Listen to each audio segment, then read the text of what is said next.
दररोज निष्पक्ष व ताज्या बातम्या पाहण्याकरिता चॅनलला लाईक आणि सबस्क्राईब करा।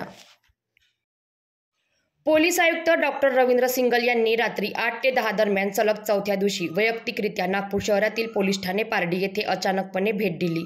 पारडी पोलीस ठाण्याअंतर्गत ठाणेदार व त्यांच्या स्टाफने सायंकाळी पेट्रोलिंग व सराईत गुन्हेगार तपासणीसाठी निघणे अपेक्षित होते, मात्र त्यांनी तसे न केल्यामुळे पोलीस आयुक्तांनी पारडी ठाणेदार यांना फटकारले।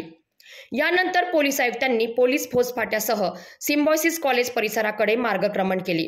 प्रजापती मेट्रो स्टेशनजवळ काही इसम टवाळखोरी करताना दिसून आले। त्यांना आयुक्तांनी स्वतः ताब्यात घेऊन आपल्या वाहनात बसवले। तत्पूर्वी त्यांनी वाठोडा पोलीस ठाण्याच्या ठाणेदारांचे लोकेशन वायरलेसवर घेतले व काय करत आहेत याची विचारणा करत त्यांना सिम्बायोसिस परिसरात बोलावले। पोलीस आयुक्त स्वतः पोलीस ताफ्यासह सिम्बायोसिस कॉलेजच्या सुनसान परिसरात गेले। या परिसरात ड्रग्ज, गांजा, धूम्रपान, मद्यपान करणारे व टवाळखोरी करणाऱ्यांविषयी तक्रारी त्यांच्या कार्यालयात प्राप्त होत होत्या। त्या पार्श्वभूमीवर त्यांनी अचानक पाहणी केली।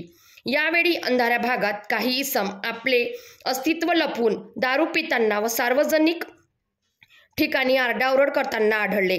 यावेळी एकूण 6 इसम सापडले, ज्यामध्ये पियुष देवीदास क्षीरसागर राहणार वाठोडा, आदित्य विजय एलुरकर राहणार वाठोडा, संतोष शारदा राम राहणार वाठोडा, नमन यशवंत त्यागी राहणार सिम्बायोसिस हॉस्टेल, आर्यन रवी नेलवान राहणार सिम्बायोसिस हॉस्टेल व अंकित राजू भोयर राहणार खापा।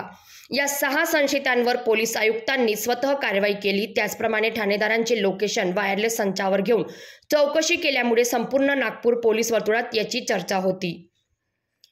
केवळ कार्यालयात बसून आदेश देण्याऐवजी आयुक्त स्वतः फील्डवर उतरून खात्री करीत आहेत, याचे हे जिवंत उदाहरण आहे। त्यांनी अधिकाऱ्यांना स्पष्ट इशारा दिला की ड्युटीबाबत शिस्तभंग खपवून घेतला जाणार नाही।